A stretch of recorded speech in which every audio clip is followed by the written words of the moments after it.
So here is Samsung Tab T500. Today in this video I'm going to show you how to replace the screen. So you should have two things: the correct replacement screen, which is about £50. You can buy it from Amazon.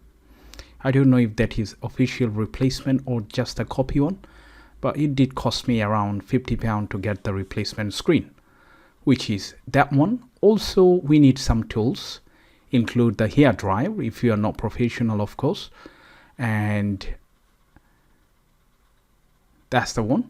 You can use any hair dryer to blow the heat so it softens the adhesive which one holds the screen, or we can use the LCD separator, which is daily use tool that I use to replace any screen. Okay, and here you can see the adhesive, double-sided tape, flat opening tool, screwdriver, tweezer, and also I do have some brushes, either the old toothbrush which you don't use it, to clean the actual frame, to remove any old adhesive and clean it. So let me explain what to do. So to perform this replacement, you need to do two things.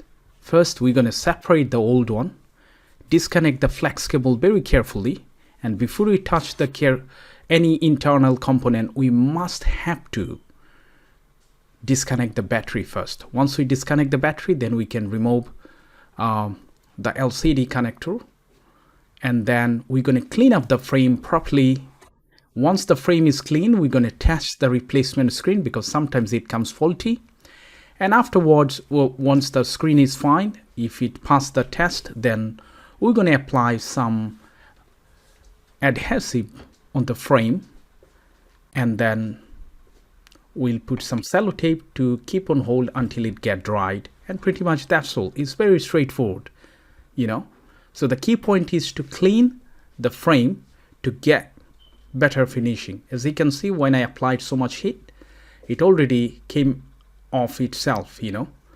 I think might be they replaced it before, otherwise it shouldn't come off that easily. Okay, if it doesn't, you can just use flat opening tool like that and then make a round and it should come off. Don't lift it up straight away. Don't put too much pressure, otherwise you're gonna damage the actual flex cable. Okay, so here is the battery. I'm going to take this out, and afterwards I'm going to do cleanup as I said, and hopefully everything would be right. So still, if you do have any question about the replacement or anything else about this model, feel free to leave it in the comment section. Okay, and that would be always useful for somebody else, you know. And thank you so much. I hope you'll continue watching this video, and I'll see you in the next one. Thank you so much for watching. Bye for now.